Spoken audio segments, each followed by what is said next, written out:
Hello दोस्तों। स्वागत है आप सबका हमारे यूट्यूब चैनल कॉमिक स्टारर पे। और आज हम शुरू करने जा रहे हैं राज कॉमिक्स में नरक नाशक नागराज की कॉमिक नरक दंश का भाग दूसरा। तो चलिए शुरू करते हैं। शीत क्षेत्र में नागराज की दुश्वारियां भी बढ़ रही थी। ठंड नागों की प्राकृतिक शत्रु होती है, नागराज की भी थी। शरीर और दिमाग दोनों पर ठंड से भीषण कमजोरी हावी हो रही है। मैं महसूस कर सकता हूँ, मेरे अधिकतर सर्प सैनिक मेरे शरीर का तापमान गिरने से सुप्तावस्था में चले गए हैं। तुम पर ठंड का दुष्प्रभाव नहीं पड़ता। मैं शीतनाग प्रजाति की इच्छाधारिणी हूँ। ठंड हमें शक्ति प्रदान करती है। अगर जल्दी मेरे शरीर का तापमान सामान्य नहीं हुआ तो मेरे शरीर और मस्तिष्क भी सुप्त अवस्था में चले जाएंगे। तक्षिका, क्या तुम्हारे तंत्रवार इसे रोक सकते हैं? क्षमा चाहती हूँ राज, पर त्रिसर्पी कभी एक दूसरे पर वार नहीं करती। तुम नाग रत्न के योग्य हो यह सिद्ध करने के लिए तुम्हें शितिका को भी अपने दम पर ही हराना होगा। वाह, तुम तक पहुंचने के लिए किसी भी खतरे को मुझे से गुजरना होगा। भला भला, अब क्या हुआ? त्रिसर्पी का मुकाबला करने को छोड़कर कोई भी आदेश दो, तक्षिका की जान भी हाजिर है। मेरे अन्य सर्प सैनिकों की तरह तुम पर ठंड का असर क्यों नहीं हो रहा तक्षिका? मेरी तंत्र ऊर्जा मेरे शरीर का तापक्रम सदैव सामान्य रखती है। क्या इस तंत्र ताप का संचार तुम मेरे रक्त में कर सकती हो? ऐसा करके तुम मेरी सहायता भी करोगे और तुम्हें अपनी साथी के विरुद्ध लड़ना भी नहीं पड़ेगा। अवश्य राज, अभी लो। ताड़! ओ, तो बचाव से आक्रामक मुद्रा में आ गए तुम। रक्त संचार सामान्य हो रहा है। सूक्ष्म सर्प भी सुप्त अवस्था से जागृत हो रहे हैं, यानी तक्षिका ने अपना काम कर दिया।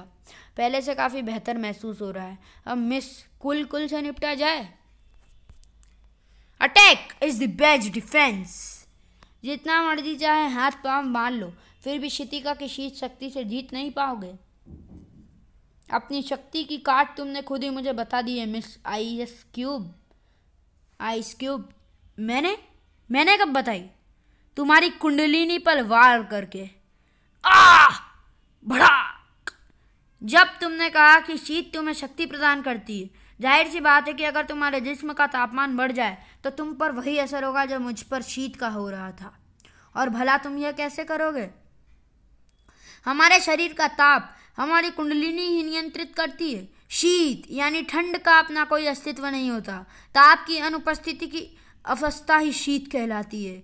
जैसे योगी अपनी कुंडलिनी शक्ति से शरीर का ताप इस हद तक बढ़ा सकते हैं कि शरीर अग्नि की तरह तपने लगे, वैसे ही तुम्हारी कुंडलिनी अपने शरीर का ताप न्यूनतम स्तर से भी नीचे रखती है। मेरा यह वार तुम्हारी कुंडलिनी को सुला देगा। उफ! यह तूने क्या किया है लड़के? मेरी शीश शक्तियां छीन पड़ रही है। तुम्हारी कुंडलिनी सुप्त हो चुकी है मिस पिघली आइसक्रीम। अब तुम अपने शरीर का ताप नियंत्रित नहीं कर सकती, लेकिन मेरी कुंडलिनी जागृत थे। अब तक नागराज ने कुंडलिनी का प्रयोग ध्यान ऊर्जा केंद्रित करने के लिए किया था। यह प्रथम अवसर था जब वह नाग शक्ति के अतिरिक्त अपनी किसी अन्य शक्ति का विस्तार कर रहा था।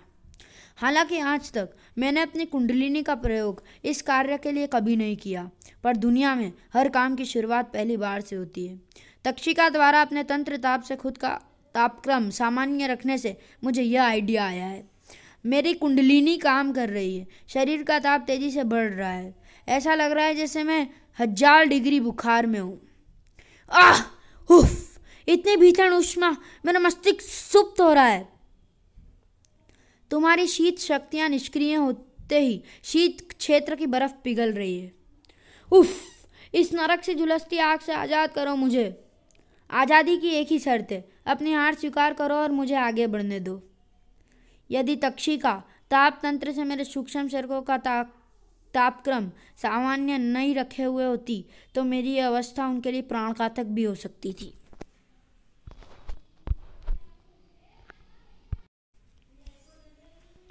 हार मानने के अलावा शितिका के पास भी दूसरा कोई उपाय नहीं था। शितिका ने भी तक्षिका की तरह नागराज के शरीर में निवास करने का निश्चय किया।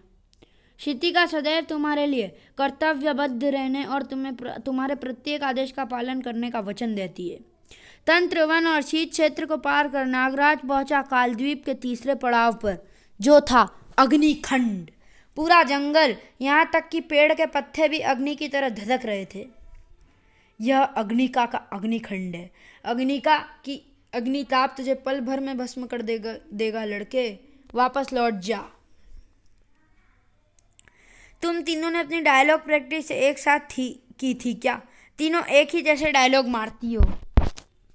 नागरत्न तक पहुंचना बच्चों का खेल नहीं है लड़के। मुझे हैरत है इस बात पर भी कि तुम तक्षिका और शितिका को परास्त कर यहाँ तक कैसे आ गए। जब तुम्हें हराकर यहाँ से आगे बढ़ूंगा तब तुम्हारी सारी हैरानी और परेशानी अपने आप दूर हो जाएगी। उफ, इसका शरीर तो दहकते अंगारे की तरह तप रहा है।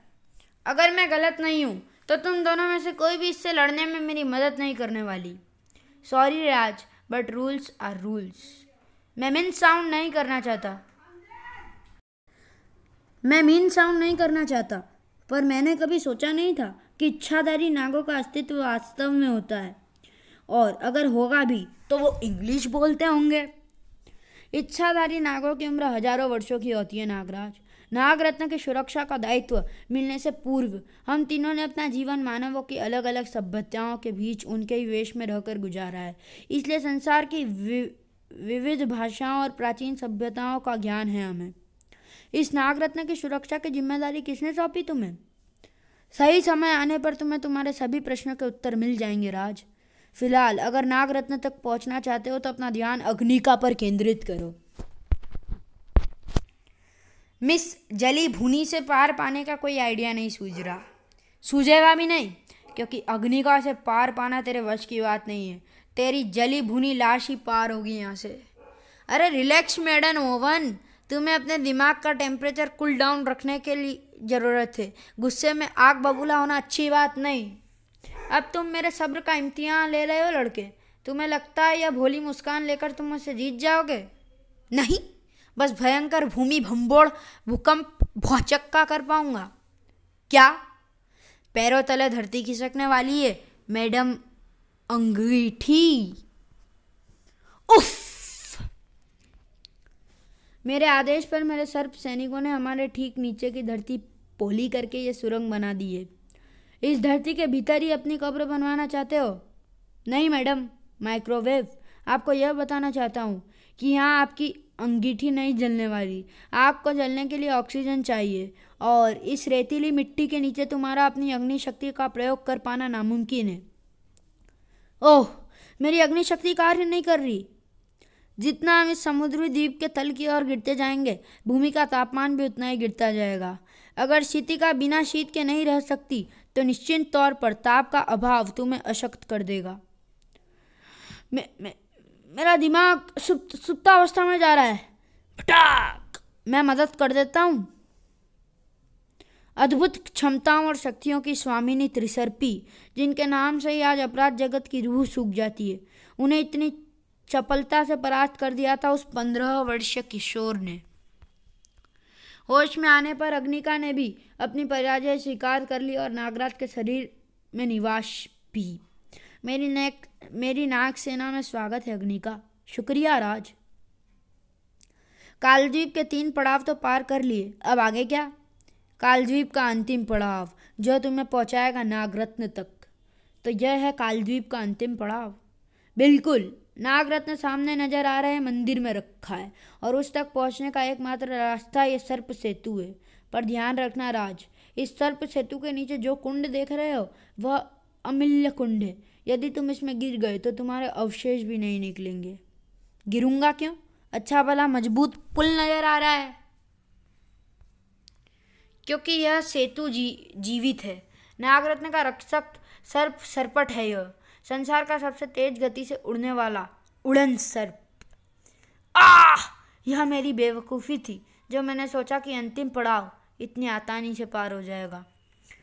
मेरे काबिल साथी पहचान ही गए होंगे। जी हाँ, वह नागराज का वाहन सर्प सरपेट ही था, जिससे नागराज की प्रथम मुलाकात मुठभेड़ भेड़ के रूप में हो रही थी। पर मैं उस मंदिर तक पहुंचने के लिए पुल का मोहताज नहीं हूं। मेरी सर्प रस्सी यह काम आसानी से कर सकती है। ओ, मंदिर के गुंबद से लिपटते ही सर्प रस्सी जल गई। मैंने कहा ना कि मंदिर तक पहुंचने का एकमात्र रास्ता सिर्फ यह सर्प सेतु है। यदि नाग मंदिर तक पहुंचना है तो सरपट पर सवार होकर ही जाना होगा। दूसरे किसी भी तरीके से तुम उस तक नहीं पहुंच सकते। और सरपट ने आज तक किसी को अपने ऊपर सवारी नहीं करने दी है। यानी मुझे सर्प रस्सी का निशाना सरपट को बनाना होगा। सरपट किसी को भी अपने ऊपर नहीं टिकने देता राज। उफ! और फिर इसका साथ देने व तुम्हें रोकने के लिए हम भी तो हैं। धाड़! उफ! धोखा!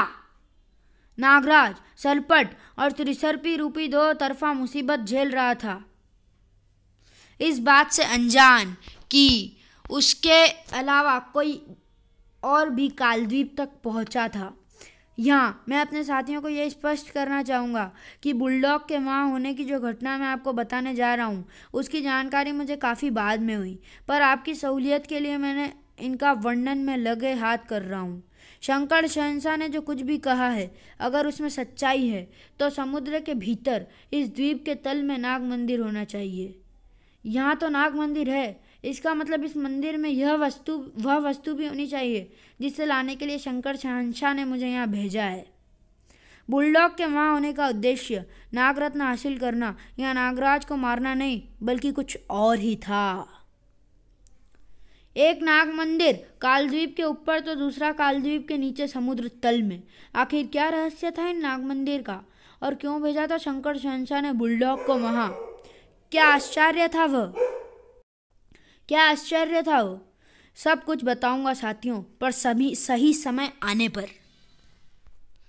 फिलहाल सिर्फ इतना बता सकता हूँ कि उस नाग मंदिर में ऐसी चीज़ मौजूद थी जो नागरत्न की तरह ही इच्छाधारी नागों को अपने अधीन करने की क्षमता रखती थी, पर उस वस्तु तक पहुँचना इतना आसान न था। कैसा अजीबोगरीब प्राणी है यह। लगता है यह यहाँ इस नाग मंदिर की पहरेदारी कर रहा है। किसी भी इंसान की रूह फना हो जाती है उस दैत्य को देखकर, लेकिन बिग ब्लैक बुलडॉग अब आम इंसान कहाँ रह गया था। यह तो मुझ पर हमला कर रहा है। बेचारा नहीं जानता कि रेबीज का जहर बुलडॉग की रगों में दौड़ रहा है। मेरी जान बचाने और रेबीज के विरुद्ध प्रतिरोधक क्षमता विकसित करने के लिए स्वामी शंकर शहंशाह ने मुझे जाने कैसी जड़ी बूटियाँ दी, जिन्होंने मेरे मस्तिष्क से दर्द का एहसास को हमेशा के लिए मिटा दिया और मुझे वह असीमित बल प्रदान किया जिसके आगे इंसान तो क्या, इस शैतान का भी जोर नहीं चलने वाला। जल्दी नागराज का सीना भी ऐसे ही चीरेगा बुलडॉग। ताकत का चलता फिरता तूफान बन चुका था बुलडॉग। उस विशालकाय जल दैत्य को ऐसे चीर डाला उसने जैसे कागज का बना हो।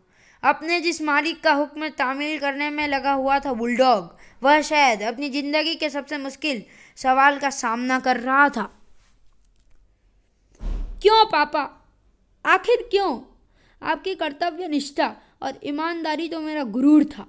आज आपको ऐसे एक अपराधी के वेश में देखकर मेरा गुरूर ही नहीं, हमारे रिश्ते पर मेरा अटूट विश्वास भी टूट गया है। ऐसा न बोल मेरी बच्ची। मुझे एक आम इंसान शंकर सहानी से अपराध का बेताज बादशाह शंकर शहंशाह ने बनाने वाली मेरी यह ईमानदारी और कर्तव्य निष्ठा है। मुझे एक आम इंसान शंकर शाहनी से अपराध का बेताज बादशाह शंकर शहंशाह बनाने वाली मेरी ईमानदारी और कर्तव्य निष्ठा है। मुझसे मेरा सब कुछ छीनने वाली तुम्हारी माँ को हम दोनों से हमेशा के लिए जुदा करने वाली मेरी सच्चाई है। पर माँ की मौत तो एक हादसा था। तुम्हारा सच यही रहे, मैं यही चाहता हूँ, पर आज मेरे पास तुम्हें वास्तविक सच्चाई बताने के अलावा कोई चारा नहीं है। तुम्हारी माँ मेरे फर्ज की शिकार हुई थी।